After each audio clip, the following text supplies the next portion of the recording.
Breaking news just moments ago, the White House declaring that it stands behind the UK for expelling 23 Russian diplomats over the poisoning of a former spy and his daughter.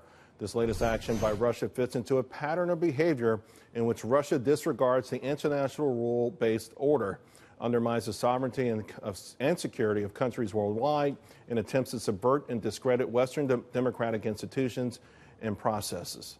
To my panel now, retired Army Lieutenant Colonel Alan West, he's also former Florida Congressman Nile Gardiner, former special advisor to Lady Thatcher and current director of the Thatcher Center for Freedom and Heritage. Colonel West, let me start with you. This is the statement from the White House. What can we expect it to be followed up with respect to actions?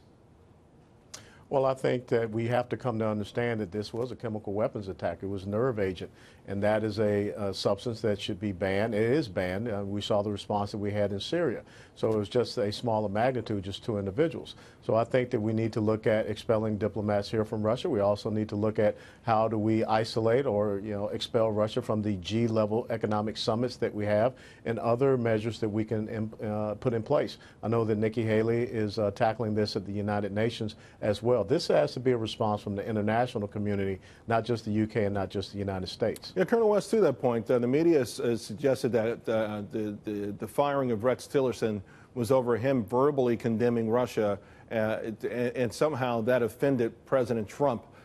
I don't think that the country understands the actions that we have taken against Russia during this administration.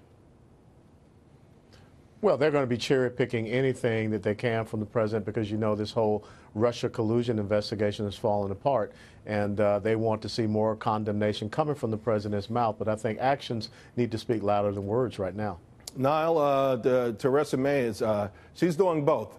She is very vocal, very upset, to the point where some are worried if this is she making too much of this, and is she promising too much with respect in retaliation? Can she live up to the sort of retaliatory actions that she seems to be threatening beyond the expulsion of these diplomats? I think Theresa May actually sent absolutely the right message to Moscow today, that Russia's barbaric actions on British soil, a violation of British sovereignty, threatening the lives of hundreds upon hundreds of British citizens, this is unacceptable, and that Britain and the free world will retaliate. So I think we saw great leadership today from Theresa May at the House of Commons, and we've seen a series of some very tough measures being implemented by the British government. I think most important of all, actually, is the message that this kind of brutal action by Russia will not be tolerated by the free world. It was great to see the very robust statement from the White House just a few minutes ago, and also the excellent statement by U.S. Ambassador to the United Nations, Nikki Haley, expressing America's steadfast support for the United Kingdom and America's support for the Anglo-American special relationship. Niall, dare we say it was Thatcher-esque? I think, Theresa May had a very good day today. She certainly channeled some of the leadership qualities of Margaret Thatcher. And, of course, Margaret Thatcher, my former boss, stood up to the Russian bear. She confronted the Russians with strength and resolve. That's exactly the right approach that we need today. Yeah, I think it's the only thing that Russia, China, and a few other of our rivals understand, to be quite frank, and maybe why they've become so belligerent in recent years. Colonel West, I want to shift gears just a little bit because there's some speculation out that perhaps Attorney General Sessions will end up, firing former deputy FBI Director McCabe here. This ahead of him has designed resignation, and I think the idea here is that he would not be eligible for his retirement, at least at the same level. What do you make of it? Look, I think that's something that a very appropriate action. We already have Lois Lerner, who is retired with a six-figure taxpayer-funded pension, and we know that she was guilty of some very egregious crimes against conservative grassroots organizations, and she continued to plead the fifth.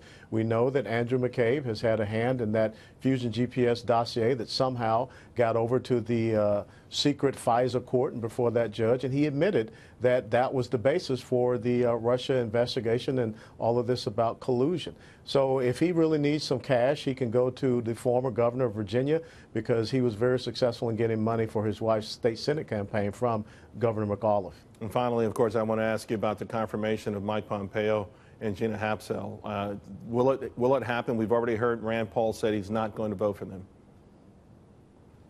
I think it will happen. I believe this is a critical time, and this is, Mike Pompeo is going to have to work his way in. The State Department is very different from being the head of the CIA, but I think he's up to that challenge. Nile, will we see any more actions from the UK, or has their message been heard by Russia?